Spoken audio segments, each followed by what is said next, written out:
नमस्कार, one India Hindi में आपका स्वागत है। के.आर. नारायणन देश के पहले दलित राष्ट्रपति थे जिनके जन्म तिथि के बारे में पूरी जानकारी नहीं थी, लेकिन 27 अक्टूबर 1920 को उनका जन्मदिन मान लिया गया और तब से इसी दिन उनका जन्मदिन मनाया जाने लगा। के.आर. नारायणन को देश सिर्फ पहला दलित राष्ट्रपति के तौर पर याद नहीं करता, बल्कि उनका व्यक्तित्व था कि उनकी सिद्धांत थी जिसे आज भी याद किया जाता है।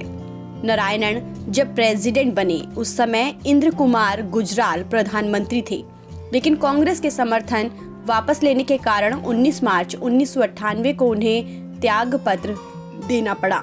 इन परिस्थितियों को उन्होंने बड़े ही सहजता से हैंडल किया। चुनाव के बाद अटल बिहारी वाजपेयी के नेतृत्व में सरकार का गठन हुआ। राष्ट्रपति रहने के दौरान उन्होंने कभी भी आंख मूंद कर किसी फाइल पर हस्ताक्षर नहीं किया। एक बार केंद्र सरकार ने उनके पास उत्तर प्रदेश में राष्ट्रपति शासन लगाने की अनुशंसा का प्रस्ताव सरकार के पास फिर से विचार के लिए रिटर्न कर दिया। ऐसा करने वाले वो पहले प्रेसिडेंट थे। राष्ट्रपति रहने के दौरान आम चुनाव में अपनी पत्नी के साथ लाइन में खड़े होकर मतदान किया और ऐसा करने वाले वो पहले राष्ट्रपति थे।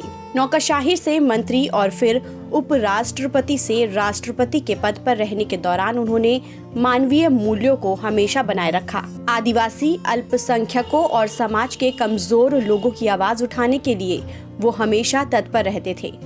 25 जुलाई 2002 को राष्ट्रपति के पद से रिटायर होने के बाद वो अपनी पत्नी उषा नारायणन के साथ दिल्ली के पृथ्वीराज रोड पर रहने लगे थे। राष्ट्रपति नियुक्त होने के बाद नारायणन ने एक नीति अथवा सिद्धांत बना लिया था कि वो किसी भी पूजा स्थान या फिर इबादत गाह पर नहीं जाएंगे, चाहे वो देवता का हो या देवी का। ये एकमात्र ऐसे राष्ट्रपति रहे जिन्होंने अपने कार्यकाल में किसी भी पूजा स्थल का दौरा नहीं किया। राष्ट्रपति के रूप में जब श्री नारायणन की पदावधि के अवसान का समय निकट आया तो विभिन्न जन समुदायों की राय थी कि इन्हें दूसरे सत्र के लिए भी राष्ट्रपति बनाया जाना चाहिए।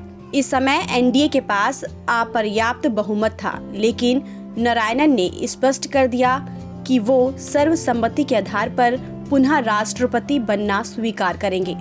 उस समय की विपक्षी पार्टियों कांग्रेस, जनता दल, वाम मोर्चा और अन्य ने भी इनको दूसरी बार राष्ट्रपति बनाए जाने का समर्थन किया था। कांग्रेस अध्यक्ष श्रीमती सोनिया गांधी ने राष्ट्रपति श्री नारायणन से मुलाकात करके ये प्रार्थना की कि वो अगले सत्र हेतु भी राष्ट्रपति बने, लेकिन वाजपेयी ने इनसे भेंट करके ये स्पष्ट कर दिया कि उनकी उम्मीदवारी को लेकर एनडीए में असहमति है। भारत माता के इस सच्चे सपूत को सदैव याद किया जाएगा, जो राष्ट्रपति से ज्यादा एक बेहतर इंसान थे।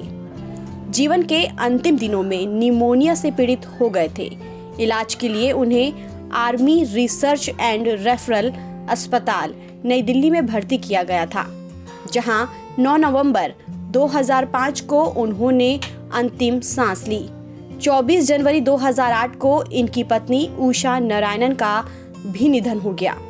फिलहाल इस खबर में इतना ही। देश और दुनिया की तमाम खबरों के लिए आप बने रहिए वन इंडिया हिंदी के साथ।